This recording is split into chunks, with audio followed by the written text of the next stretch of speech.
Welcome to the In My Opinion show with Ronald, Barrington, Robinson, and friends.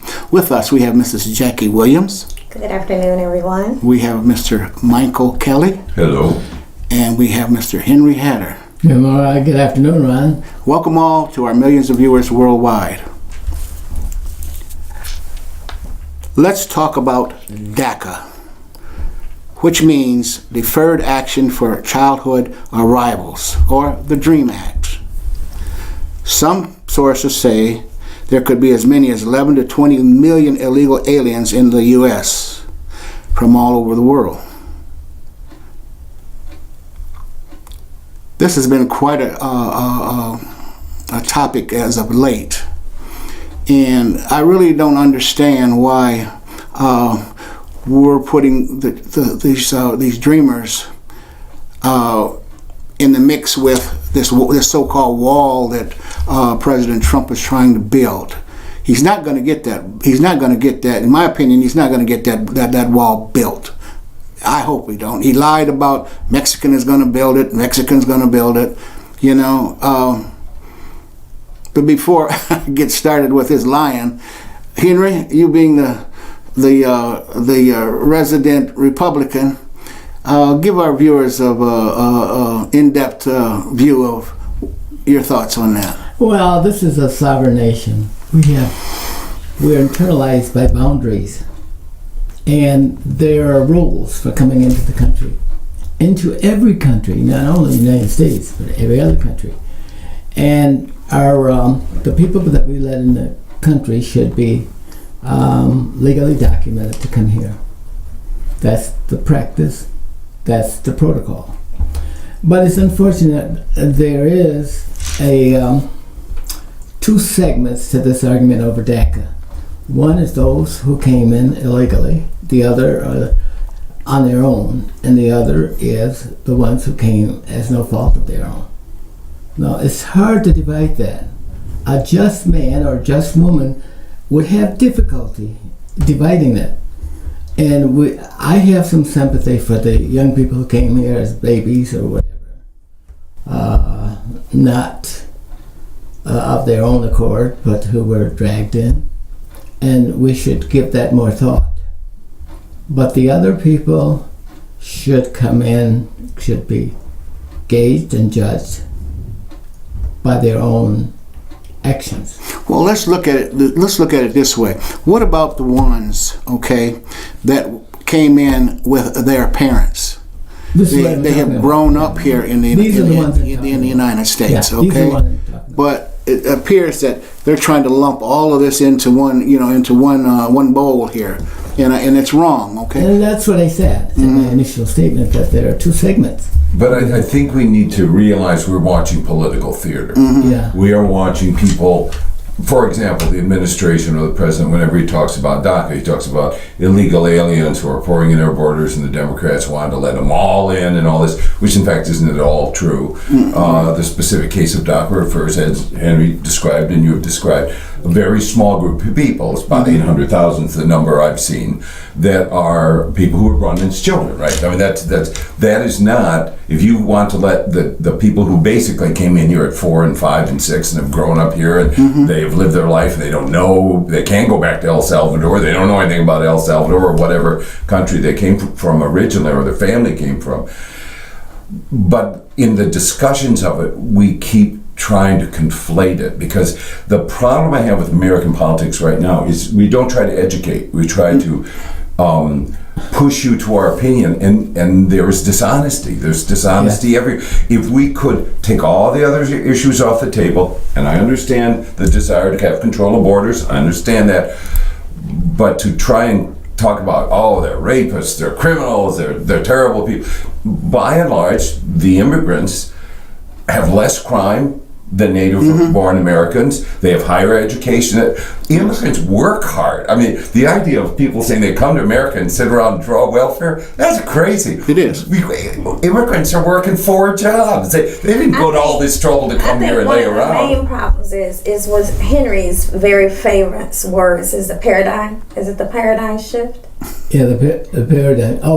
You mean how Because white I think Americans what it, feel I think with what Yeah. has happened browning of is, America. yeah, That's the browning of America. Exactly, Okay, yeah. so I think what the real problem is that they see the picture. They see the picture on down the line, and what the picture is looking like, it's not looking like them. So they're starting to get, they're trying to make moves right now to avoid, but it's too late because it's going to happen. So what you do is you build up all these walls. So you don't have to build a wall in Mexico, because you're building a wall in the United States. So you're telling me now that all of these people who don't know anything, like you said, about where they came from, who are innocent in this, it's not fair to them that you're holding them as a pawn to do something else where you have another intent. So like you said, we're not being honest. We have another intent. The intent is not to allow America to continue to brown, because as he was caught saying, and I really believe the Democrat, not because he's Democrat, because he never changed the story, that you don't want other people to come here. You want just people to come here to look like you, that have money. You don't want anybody to have another chance. But what if we went back through, because they told me that his family didn't do very well when they first got here. So they had a chance to branch off. So why can't everybody else have a chance at making America great, as you would call it, and making America great again? So it's not the same rules on both sides. It's not the same rules on both sides. I think you make a very strong point, and I think we need to look back at history. This is not the first time people have been scared of immigrants. I'm an Irish Catholic, right? I'm well in the acceptable realm, right? But not in the old days, not in the 1850s, 1860s, 1870s. They were like, oh my God, these Irish Catholics, they drink too much, they have too many children, they're lazy, they're ignorant. Same thing with the Italians, same thing with the Poles. Every group that comes in gets the same treatment. Now, we're not talking about people from Europe, we're talking about people from Latin America, we're talking about people from Asia, Africa. We are a world country. The United States of America is a world country. Just look at our Olympic teams. Next month we're going to go to the Olympics, right? Now you watch that parade. I love the parade at the beginning of the Olympics, right? See every nation behind their flag and the team. The people from Burma are Burmese. The people from Norway are Norwegian. The American team comes out. We're the world. We are a world nation. Right now, Japan is losing population radically because Japan never allowed immigration. There have been Koreans living there for 3 generations, still not citizens. Japan is going to have 60% of its population in the middle of this century. They are going to drop the vast amount of what do you do with an industrial democracy when you have 60% of the population you had a generation ago? What has kept this country healthy and strong has been that we continue to get people, and they're not the lazy people. The lazy people didn't leave. The lazy people stay at home. Immigrants, whether it's legal or illegal, you went to a lot of trouble to get here, and you're coming here. We talk about entrepreneurs. Good heavens, look at the Arabs. Every Syrian, every Iraqi comes over, they want to open a store. Arabs are shopkeepers. That's what they do. This keeps our country strong, but we fought it every time. We fought it 100 years ago. People who are now fighting against the next guy in, their parents were fought when they came here. But I think one of the things that exacerbate this argument is that many immigrants coming in this country don't want to become Americanized. They want to maintain their own rules and regulations and laws, as some did when they came into Genesee County and they wanted to begin schools that were associated with their... But we've always done that. Well, we have schools, we have Lutheran schools, Jewish schools, Catholic schools, public schools, and the Republican Party, which you and I used to be on the same side, we probably aren't anymore, they're taking the money out of the public schools. They're giving it to all these, and if you're going to set up a private school and you say we're going to take tax money and give it to private schools, fine, but don't come complaining when the black Muslims set up a school, man. That's the deal. If the Catholics can do it, the Muslims can do it. Give them their share. Yeah, that's the deal. Yes, but the deal is state law. That's what the deal is. The deal is that we learned your game. and we played the game. That's the deal. We learned the game and we played the game, and you're not happy because they came in at no fault of their own, and they even did a background. All of the immigrants, they have high GPAs. The DACA. Without a doubt, I know that. So they're not causing America any problems. Matter of fact, what the economic has said is that if we take them out, we're going to feel it because they pay taxes. How are schools funded in Michigan or the United States? How are they funded? By taxes. And is there criteria to receive those funds? Yes, there is. You know what it is? You cannot deny any person from attending your school. And this has happened. That was what led to this, and you may be familiar with it. And I don't want to exacerbate relations between two different cultures by speaking about that.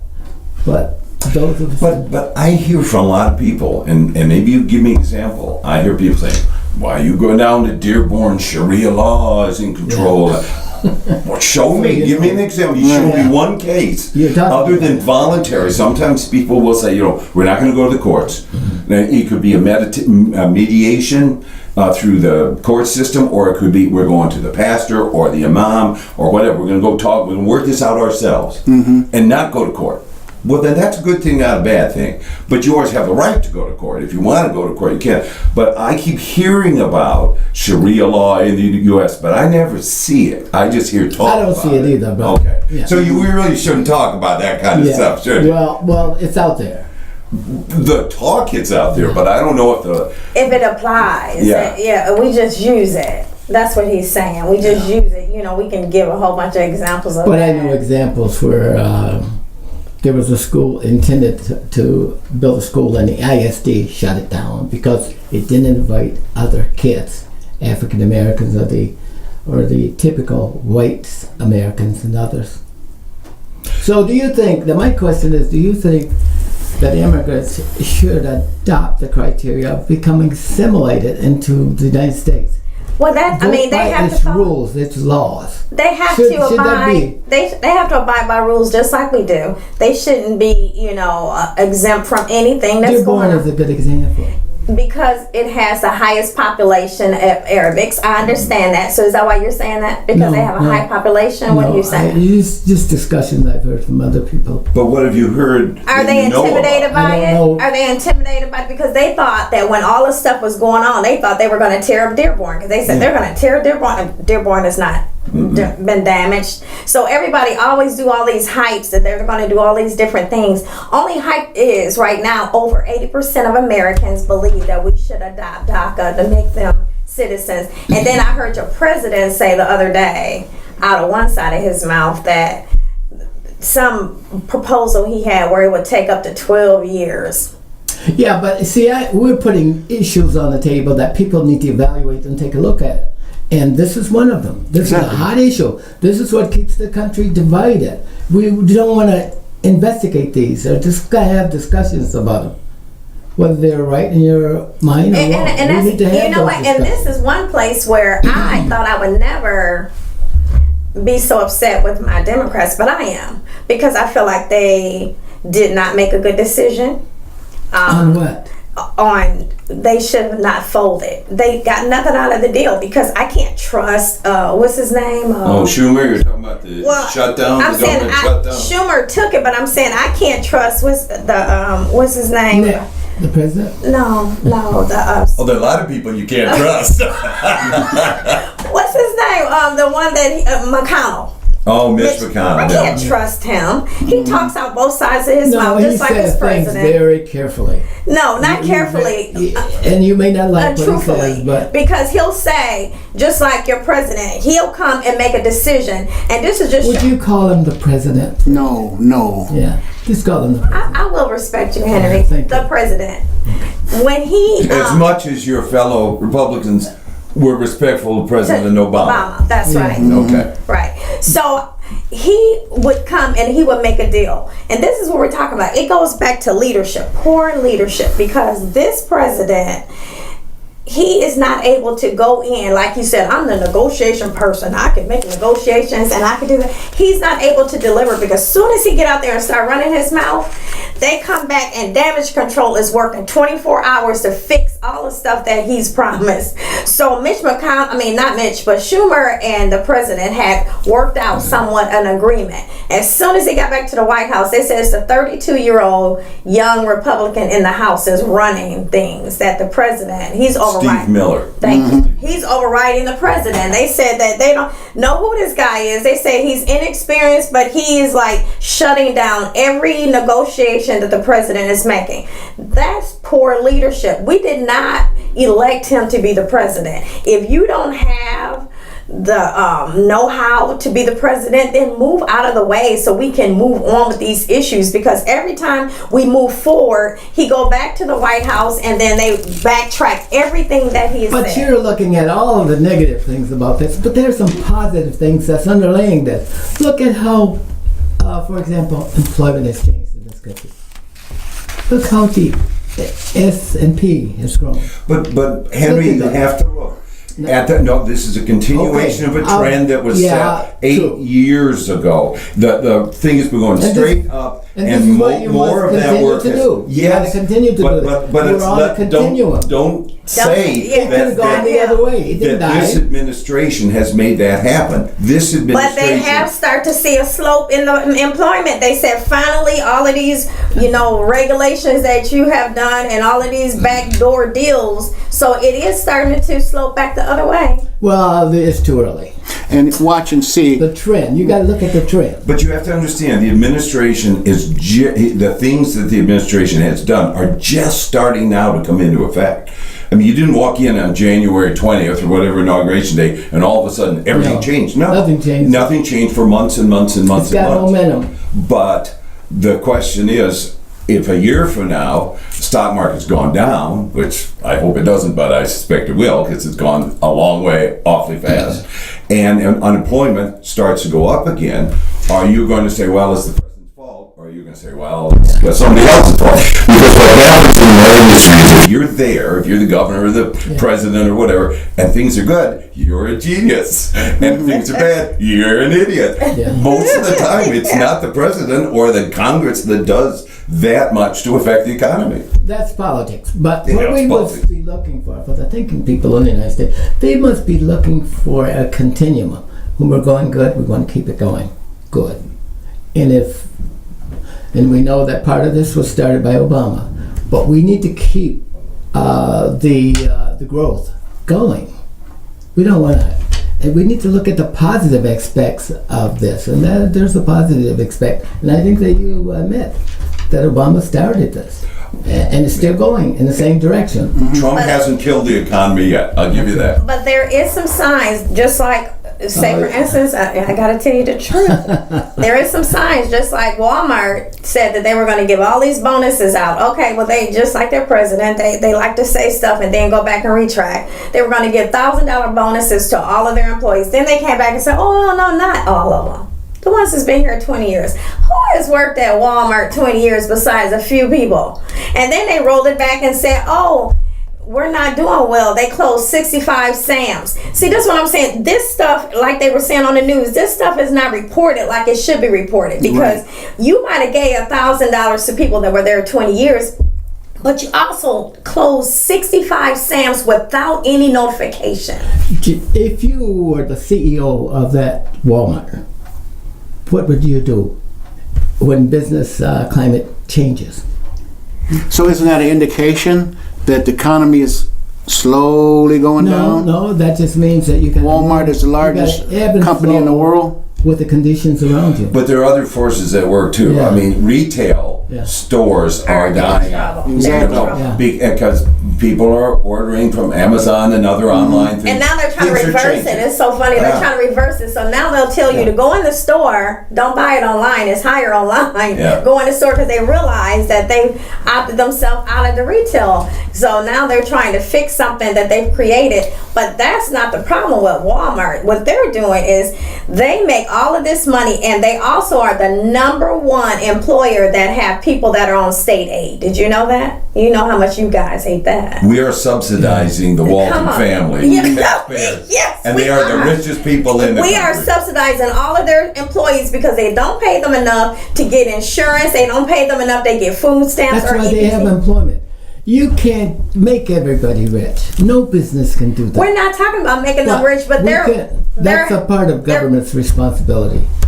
only when it accommodates Businesses your are in theory. business to make money. Yes, Yeah. I agree, but I do believe government has a role Yeah. in seeing that there is some fairness in the marketplace. And when I hear people saying, we got to cut all these regulations, you got to cut the regulations, cut all this red tape, where did the regulations come from? It came from problems. There was pollution. There was Yes. injustice in employment. Then we come up with regulations. Sometimes they're a little blunt instruments. They don't quite work as well as we'd like.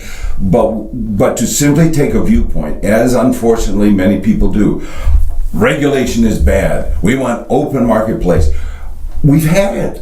We had it. It was called the Wild West. We'll settle that at noon out in the town square with guns. My God, government is there to try to have some justice. Now, when government itself is unjust, which happens Right, too, right. then you got other issues. But I think to take a view, which we have now for over a generation, something like half the country believes the government is the enemy, which it was very easy to go from that to other Americans are the enemy. And we are in a position now where we are losing that sense that, look, I live in Michigan. I care more about somebody in Maine or New Mexico than I do about somebody in Hungary. All right? Hungary's a nice country, nothing gets the Hungarians, but Americans, that's more my responsibility. I mean, I don't owe, but I take on Right. a responsibility in a shared community. We have, for a generation, been attacking the very idea of collaborative and cooperative activity. It's derided as socialism. We've attacked the public schools. We've attacked all of our institutions. And this administration right now, the thing that worries me about President Trump, and Henry, you and I have fought on the same side for years and years and years, but we have crossed the line in this country. He attacks education. He attacks the press, which, by the way, was the First Amendment, not the Second Amendment. He attacks knowledge. He attacks the education institutions. They attack the law enforcement institutions. We are at the point where the only thing to be believed is the opinion of the great leader. Everything else is to be thrown out the door. And when we get there, What we're does in that look big like? trouble. What does that look like? What does that look An like? authoritarian state. Yes. That's right. That's right. You're right about education. He attacks education. But there are times when you should attack education. Because when education is not functioning right, and we have more kids doing badly in school than we did a generation or two generations, or back during the First World or Second World War, our country was going up. Our standards were up, and we were achieving high standards, and kids were learning a lot. That's right. And today, that's not true. But Henry, how much money has been taken out Away. of the public education system over the last generation? Hundreds of billions. When we of were dollars in have been school, taken. they groomed us. They groomed us to know how to cook. They groomed us to know how to sew a little bit. We had skills and all different You're stuff. right. Now all of that stuff is gone, Henry. But that's what we have to look at our education system and improve it. Yeah. And you can't improve it by saying it's a great system. No, but you I don't can't think anyone improve said it. that. No, you Don't say can't it's improve a it great by system. having somebody Trump who's says never that been educated over it. Because like how Miss can DeVos. never taught in the classroom. She has no experience to bring to the table. I'm gonna give you another example. You don't have to be a No. teacher to No, I'm not saying you have have to be a common teacher, sense about education. but you can be educated. Well, I don't No, really need you to be can't tell in me the that an classroom. educated person appreciate education more than somebody who has never went that way. They do. They I wouldn't appreciate say that it. she's not educated. She's not educated. She's just not an educator. Amway is not an education. Hear ye, hear ye. Amway is not an education. But it's But a she very proven system. is she has no experience. You say she is unprepared, Yes. but I'm sure she probably has a bachelor's degree. They've got enough money. I'm sure she's got a She degree. didn't, when they did it, they said she didn't have it. I think she's never taught in a public school. She's never had any kids in a public school. Because I didn't see that she had a degree. Thomas Edison and You had to go back to Ford. him. That's sad. You had to go back to him to get had an education. example. Look what they built. What Look year what was they built. that? It doesn't matter. But look what My point it's the is, she's intelligence. not building right now. So if you're saying that we're hurting, she's not even listening to the people who are in the classroom. She's standing on the outside. You can't fix something on the inside when you're outside sitting in the playground. You can't do it. Give me an example. Example. How she's failing. Because the teachers are coming to her and they said when she comes into the school, it's just for a photo shoot. They're How not. do they know? Did they ask her? They're asking Oh, questions please. and she's not able to respond. Ask her a question about what? How many in this class is getting a proficient? She wouldn't know that. I wouldn't know that either. And But you you- wouldn't know it. But I And have here's an educator, and he wouldn't know it. documentation will show you. What qualifies her to be Secretary of Education? What qualifies her to be Her donation position. to her 3 or 4 million and she her contributed donation. to Trump? And she wants to be that. And she has the education, the knowledge, the presence in public policy. Okay, I'm gonna hit you in your house. You are on the board. Yes. What qualifies you to be on the board? I live in the community. And what else? That's all I need. Henry, you are not on the board with a whole bunch of people that just live in the community and do nothing. But that you say whatever. What are they the need to be qualifications of the educated, people what that serve with you, Henry? I know we got to go Well- up higher. Come on. Well, I have a bachelor's degree and I live in the community. The community is the biggest. That's the legal requirement. that's Registered legal. voter Yeah. in the school district. Yeah. That's all. You said what? And I'm sure there are very people good that- school board members out there who have not higher You're right. education, and there are other very educated people that are terrible at their job. Because they can't apply. But Right? I think the bigger issue is that they have been given less and less to work with. You know, Yeah. you've sat there looking at the budgets for years. Yeah. You know, every year there's less and less and less to work with. But to respond to your question, how much money have schools lost over the last generation? It's a humongous amount. Yes. But you can And tell. part of that, But you also understand, there are people who will tell you right today, we have to cut taxes. Look, they just did it down in Lansing this week. Cut taxes again. Every 2 years, every group's got to come back and say, I got you a tax cut. You can't keep cutting and cutting and cutting and cutting forever and say, why is it our students aren't Michael, doing well? we've been down Why that are our many bridges times. falling apart? You know, at a certain point in time, if you're going to live in a civilized Yeah. society, gotta- you take care of each other in ways like, look, I can't build a bridge by myself. But if all of us in the community get together and decide we couldn't build this bridge, then we can do it. Certain things are beyond the individual. Now we're getting to the point where these multi-billionaires out there, they're already getting to having private armies. We are going to get into a world where we're going to turn into like a science fiction movie, some third world country where the big guy who's got his 50 armed men in the backyard, he's going to tell everybody what to do. We've been there. you mean like the Little Rocket Man? Yeah, well, we've been there. We have done this before in human history. Civilization grew because we didn't want to always be beaten up over. If it came down to we'll just get one big boss, With we'll that- get all the little bosses out of our hair. You know? With that, we must bring the In My Opinion show to a close. That was great. This has been very, very interesting conversation. Until next time, this is Ronald Barrington Robinson and friends saying, stay focused.